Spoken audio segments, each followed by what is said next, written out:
RSMM 131. Hi Readers.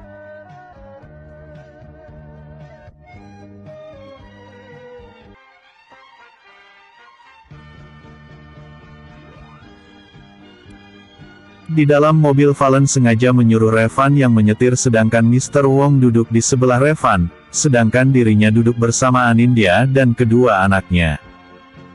Sedangkan ayah mertua Anindya bersama pengawal juga para perawat berada di mobil lainnya. Revan hanya melirik ke arah Valen, dia tahu apa yang dilakukan oleh Valen di belakang. Dan benar saja selain Valen memeluk anaknya yang tertidur dengan lelap, dia juga meraba-raba pinggang dari istrinya dengan seduktif. Sebenarnya Anindya merasa jengah dengan perlakuan Valen. Tapi Anindya juga sadar mungkin Valen sedang kangen dengan dirinya juga dengan anak-anaknya.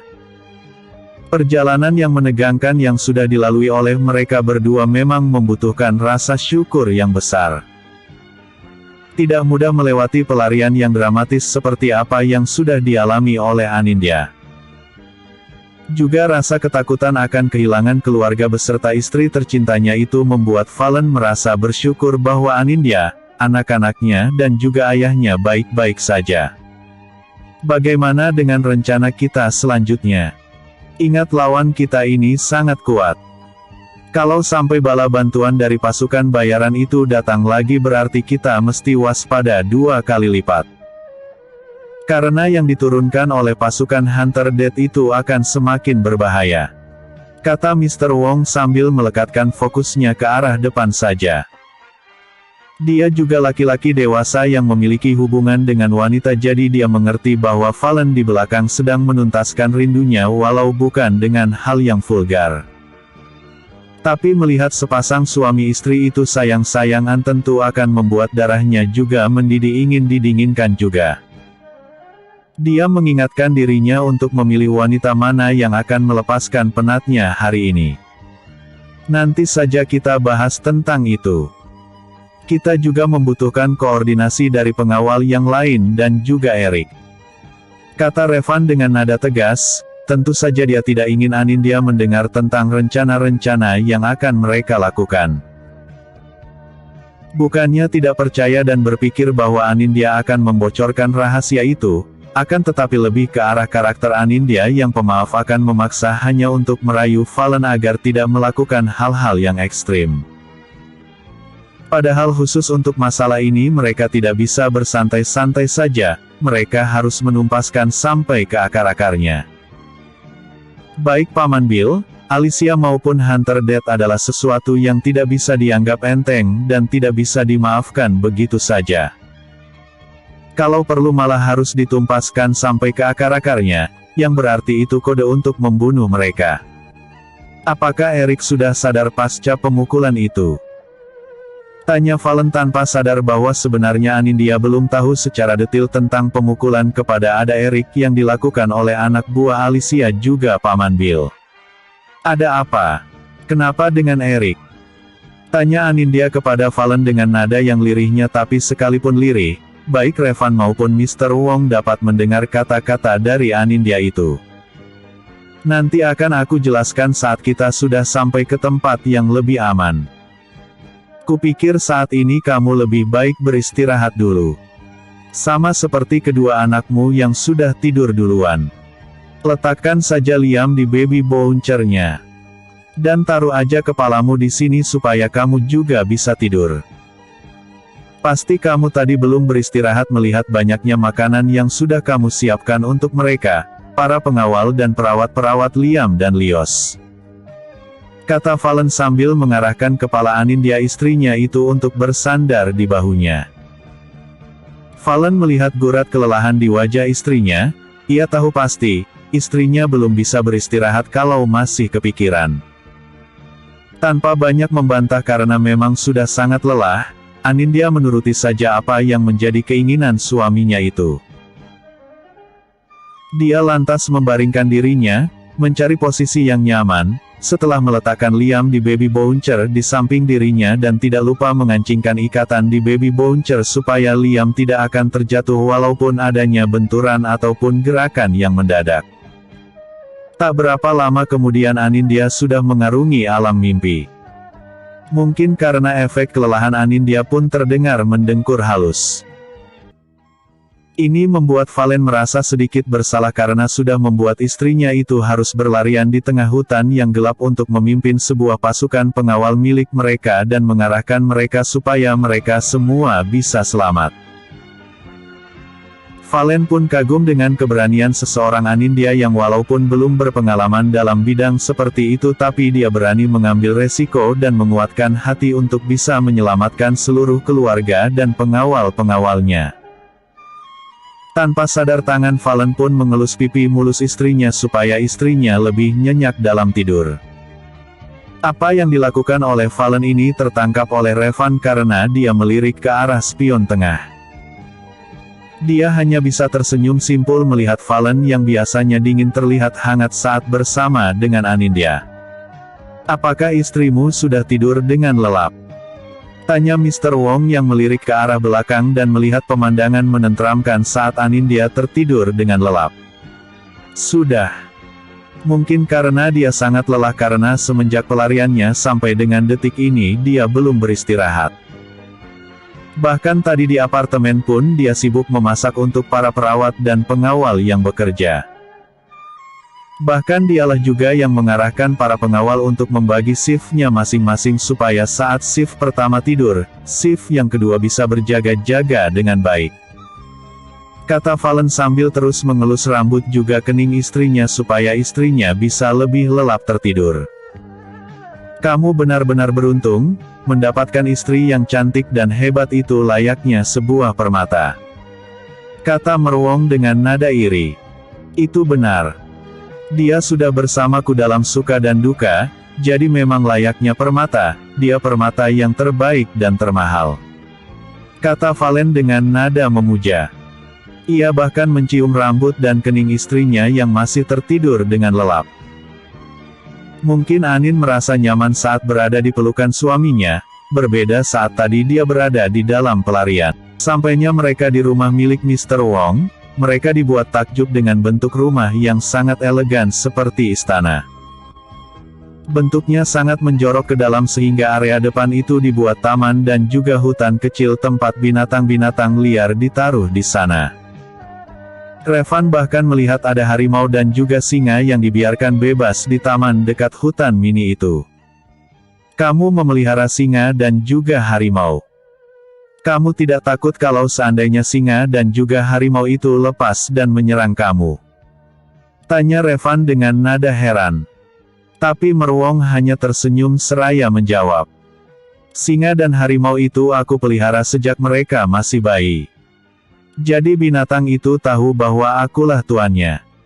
Binatang buas seperti itu saja mengerti siapa tuannya tapi aku heran dengan yang namanya Alicia. Padahal aku menemukannya dalam kondisi yang sangat memprihatinkan tapi lihatlah dia dengan tega mengkhianati aku seperti ini. Itu membuktikan bahwa manusia itu lebih rendah daripada binatang buas sekalipun," jelas Mr. Wong dengan nada sarkas. Revan dan Valen hanya bisa menganggukkan kepalanya, mereka setuju dengan ungkapan yang diberikan oleh Mr. Wong. Manusia seringkali tidak bisa berterima kasih akan jasa baik apa yang sudah diberikan oleh manusia yang lainnya. Contohnya seperti Paman Bill dan juga Alicia. "Mas," panggil Anindya dengan mata yang masih sayu karena baru saja bangun tidur sambil menggendong Lios yang tampak menggeliat. "Sini anak ganteng." Kata Valen sambil mengulurkan tangannya ingin menggendong anaknya itu, tapi kemudian Mr. Wong meminta izin kepada Valen untuk boleh menggendong anaknya. Lios dan Liam adalah anak-anak yang tidak pernah rewel bahkan digendong siapa saja mereka tidak pernah protes. "Anak kamu ini benar-benar tampan dan lucu. Melihatnya membuatku kepingin punya anak," kata Mr. Wong dengan tatapan bahagia. "Cari istri dulu saja kamu baru mikir punya anak. Lalu kita tinggal di rumah kamu ini atau di pulau kamu jadinya?" tanya Valen sambil menatap ke sekitar tempat itu. Tempat yang indah, mewah dan sangat elegan. Kemungkinan kalau di sini keamanannya masih bisa lebih baik dibandingkan di rumah besar Fallen atau di apartemen. Tingkat keamanan tempat ini sangat luar biasa. Selain dijaga oleh para pengawal milik Mr. Wong, juga dilengkapi dengan alat-alat modern yang canggih untuk mendukung keamanan markas mereka itu. Tidak, kalian tidak akan tinggal di tempat ini, kemungkinan besar sekarang juga kita langsung berangkat ke pulau. Aku hanya ingin sedikit memamerkan markas tempat aku dulu, lagian kita nanti ke pulau lewat rumah ini, jadi lewat jalan darat kok. Kata Mr. Wong sambil menyerahkan anak Fallen ke gedongan Anindya. Mereka hendak diberi susu terlebih dahulu oleh para perawat yang sudah siap di samping bosnya. Apa? Jangan bercanda kamu, kata Revan keheranan.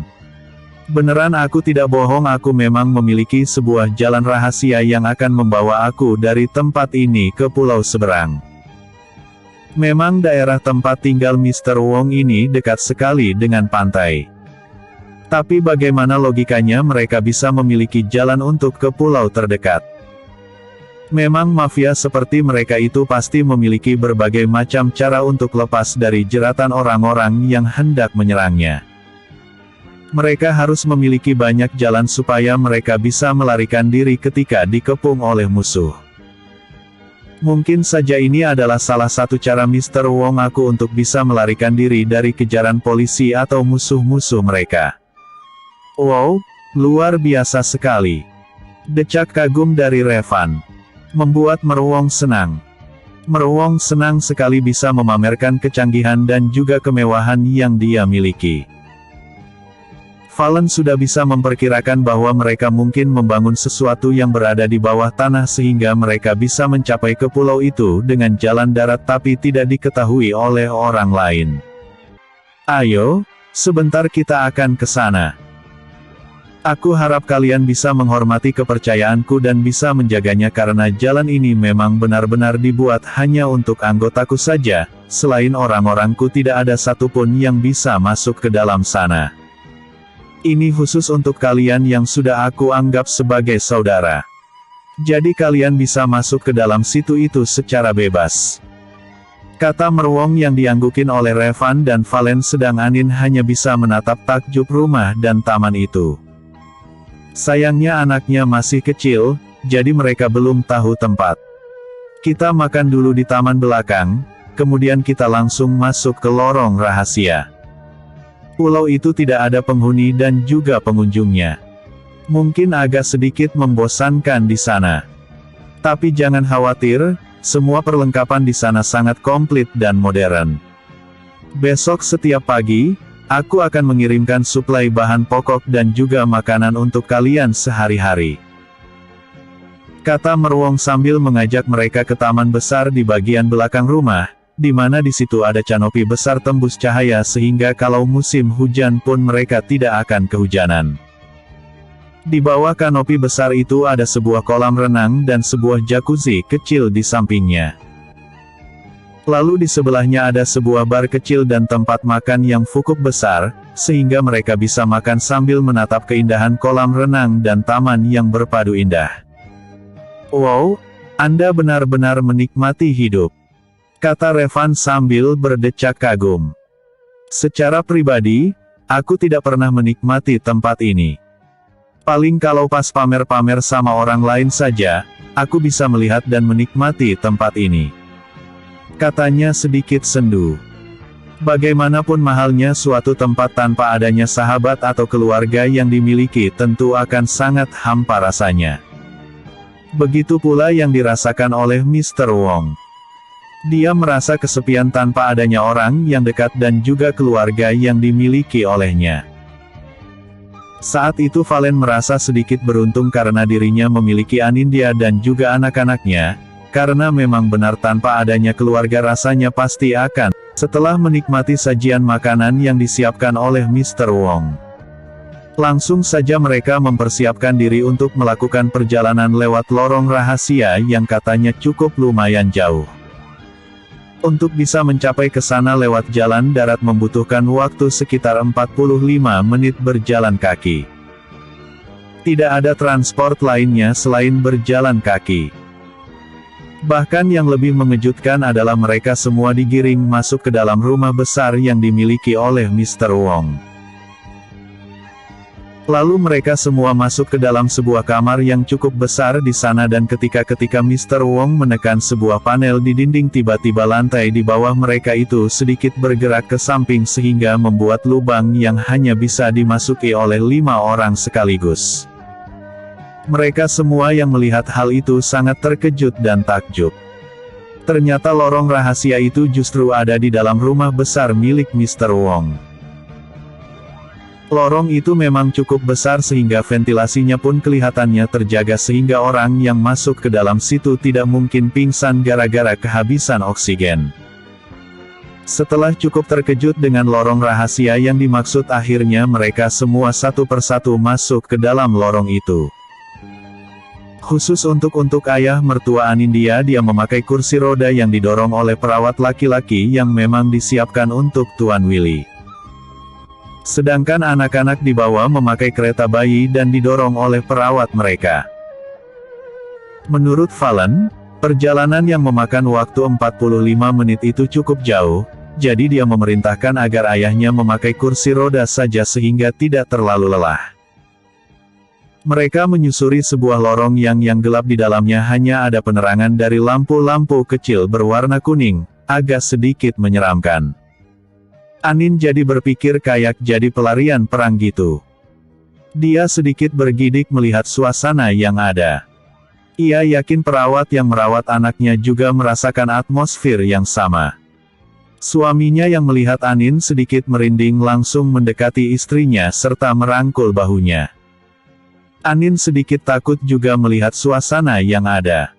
"Jangan takut. Ada aku," kata Fallen berbisik lirih di telinga Anin. Memang dia berbicara dengan nada lirih, tapi itu tentu didengar oleh Revan dan yang lainnya membuat wajah Anin merona karena malu. Belum lagi ekspresi Revan yang terlihat dengan bola mata yang sengaja diputar pertanda dia kesal dengan modus yang dilakukan oleh Fallen. Revan dan Merwong segera mempercepat langkah agar bisa cepat sampai ke pulau pribadinya itu. "Berarti di atas ini adalah lautan?" tanya Anin kepada Merwong. "Benar, sebagian ada di bawah karang. Aku sengaja menyewa insinyur dari Jepang, yang biasa bikin terowongan bawah laut seperti ini. Harganya cukup mahal, namun worth dengan kegunaannya. Aku bisa melarikan diri dari pulau atau bisa bersembunyi tanpa orang tahu keberadaanku," kata Merwong dengan antusias menceritakan semuanya kepada Anindya. "Wow, luar biasa. Kalau sampai terowongan ini bocor maka air laut yang akan menimbun dan memasuki tempat ini kan?" tanya Anin dengan kepo. "Tentu, makanya harus memakai barang-barang yang berkualitas untuk membuat terowongan ini," kata Merwong sambil tetap berjalan. Karena mereka sebentar lagi akan sampai di pulau pribadinya. Pulau ini hanya dihuni oleh pengawal yang berada di depan dan belakang. Supaya tidak ada seorang pun yang bisa masuk tanpa izin. Bahkan ada CCTV di sana. Mereka berdecak kagum dengan pulau yang dimaksud. Tempatnya begitu asri seperti tak tersentuh tangan manusia. Merwong masih mempertahankan bentuk asli dari pulau itu. Ia juga membiarkan habitat asli pulau, seperti pohon dan tumbuhan menambah adem suasana. Entah kenapa Anin jadi betah di sana. Lingkungan yang asri, environment yang terjaga apik, belum lagi dengan tempat yang bagus dan suasana terkesan romantis. "Mas, tempatnya bagus banget," bisik Anin kepada Fallen. Fallen mengangguk-anggukan kepalanya tanda dia mengiyakan apa yang diungkapkan oleh istrinya itu. Pulau yang dimaksud oleh Mr. Wong itu memang sangat bagus. Rasanya ingin dia memberikan hadiah kepada Anindya sebuah pulau seperti ini. "Gimana? Pulauku bagus kan?" tanya Merwong dengan nada sombong. Dia mematap pasangan suami istri ini dengan tatapan iri. Ia ingin punya istri kayak Anin, cantik dan kelihatan lembut menggoda. Ya lumayan," sahut Fallen dengan nada kesal, karena ia tidak mau Anin lebih condong memuja Meruwong. Sehabis masalah ini selesai ia akan membelikan satu pulau seperti ini dan menghadiahkannya kepada Anin. Gimana Anin? Kamu suka? Kamu boleh pilih tinggal di kamar mana. Jadi di dalam rumah itu ada kamar utama yang view-nya langsung ke arah lautan. Dan itu sangat bagus banget. Kamarnya juga sudah kudesain khusus sehingga keamanannya pun sangat terjamin. Jendelanya juga kacanya anti peluru.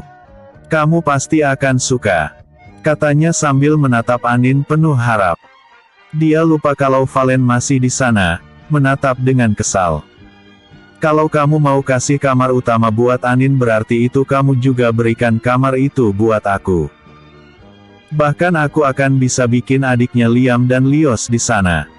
Makasih loh ya. Sindir Valen dengan nada sinis. Anin hanya menggeleng-gelengkan kepalanya tanda ia tidak setuju. Baginya lebih nyaman bersama suami dan anaknya. Dimanapun kamar itu berada. Terima kasih Tuan Wong.